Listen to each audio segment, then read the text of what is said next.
Iggy, my husband was up until 2 in the morning again. Ronaldo scored his first ever World Cup knockout stage goal last night at 41 years old. My husband was shouting so loud I thought the neighbors would complain. Ronaldo at 41 scoring in the knockout rounds for the first time in his career. I will give him that. Some things are worth staying up for. My husband said if Ronaldo can still perform at 41, there is hope for all of us. I told him that is not how retirement planning works. Actually, Angela, that is not a bad segue. Because today I want to talk about the Singapore economy, which is also showing some surprising performance at a moment when a lot of people expected it to slow down. And like Ronaldo, not everything beneath the headline number is as straightforward as it looks. Iggy, I saw the PMI data yesterday. Singapore factory activity hit its highest level since November 2018. 11 consecutive months of growth.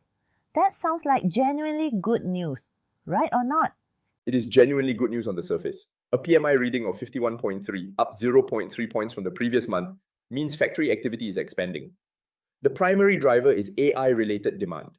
Singapore's electronics and precision engineering sectors are benefiting directly from the global build-out of AI infrastructure.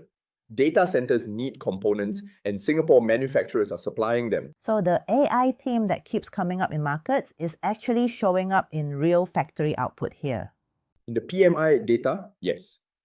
11 consecutive months above 50, which is the expansion threshold, is not a blip. That is a sustained trend. For SGX investors holding industrial names or precision engineering stocks, this is the macro tailwind supporting earnings. The question is always whether the stock price has already priced it in. But I also saw the Coxsand story in the Straits Times this morning. The CHAR uncle saying he is stressed about electricity and gas prices. That feels like a very different Singapore from the PMI headline. That contrast is exactly what I want our listeners to understand today. Singapore is running a two-speed economy right now. On one track, you have AI-driven manufacturing and export-oriented businesses benefiting from global tech demand and a relatively competitive Singapore dollar. On the other track, you have domestic-facing small businesses, F&B operators, retailers, wet market stall holders, absorbing the full force of the 17% electricity tariff increase and 7.1% gas tariff increase that kicked in on July 1st. We covered the household impact in episode 4, but this is the business impact. And it hits differently. A household absorbs $20 extra a month and adjusts the budget. A CHAR stall running industrial wok burners and multiple refrigeration units for 8 to 10 hours a day absorbs a cost increase that goes straight into the margin. If they cannot pass it on to customers, it comes out of profit. If they try to pass it on, they risk losing customers to the kopitiam next door who has not raised prices yet. The Coxsand owner said he had already started passing on price increases since the Iran war drove up costs in February. Now this tariff hike on top of that. That cumulative cost pressure is the forensic read-through for investors. If you hold REITs with significant retail or F&B tenant exposure, this is the environment where rental reversions get harder to push through. Tenants under margin pressure resist rent increases. Landlords face a choice between vacancy and concession.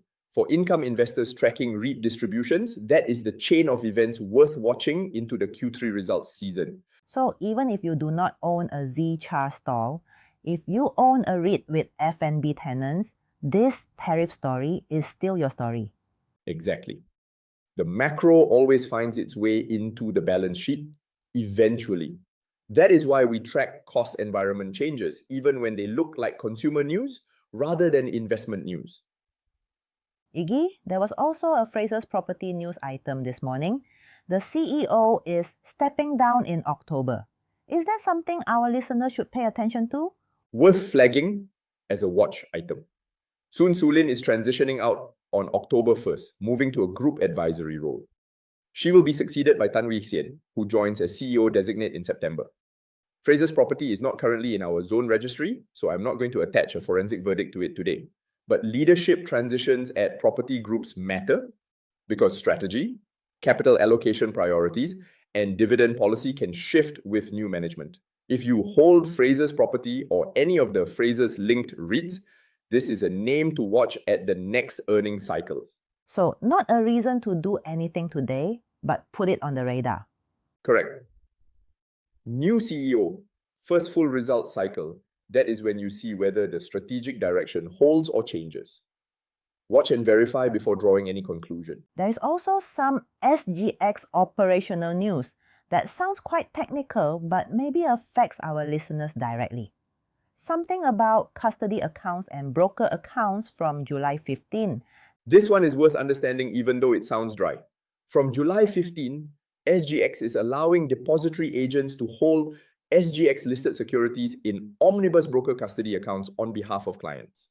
What this means practically is that your securities can be held at the broker level rather than requiring a direct CDP account for everything. It is an operational change, not an investment signal. But if you are an older investor who has always held everything directly through CDP, it is worth checking with your broker whether anything changes for your specific account structure. So it is housekeeping rather than alarm bells. Housekeeping. No action required for most listeners unless your broker reaches out with specific instructions. Quick market snapshot for today. STI is edging down about 0.2% this morning. JMH USD is up over 1%. AEM is down 1.6% and UMS is down nearly 2%. DBS slipped 0.4%. Mixed open on a Friday before a long weekend in some markets. AEM and UMS had strong runs earlier in the week, so today's pullback is consistent with a normal breather after that, though I don't have a specific source confirming that as the driver. Nothing in today's snapshot that changes any forensic picture materially.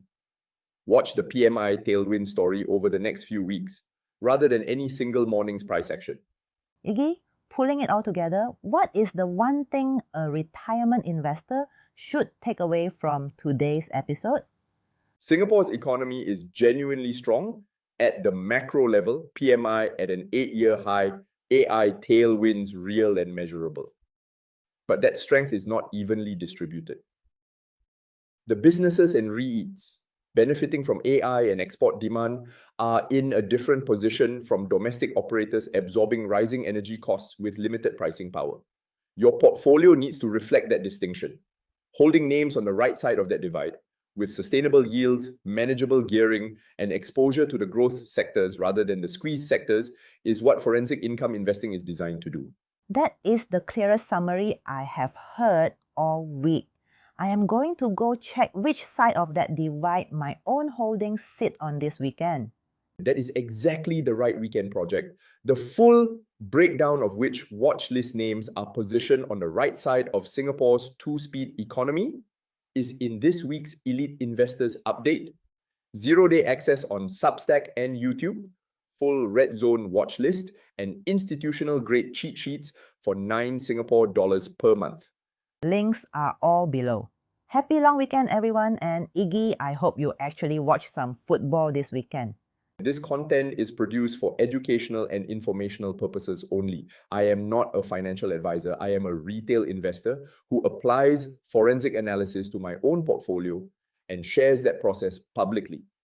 Nothing here constitutes a recommendation to buy, sell, or hold any security, and no specific target prices or personalized financial advice are offered. All data is sourced from public filings and verified sources. Where data is unverified, it is explicitly flagged. All investments carry risk, including the potential loss of principal, and past performance is not indicative of future results. If you are making investment decisions involving CPF, SRS, or personal capital, please conduct your own due diligence or consult a MAS licensed financial advisor before committing funds.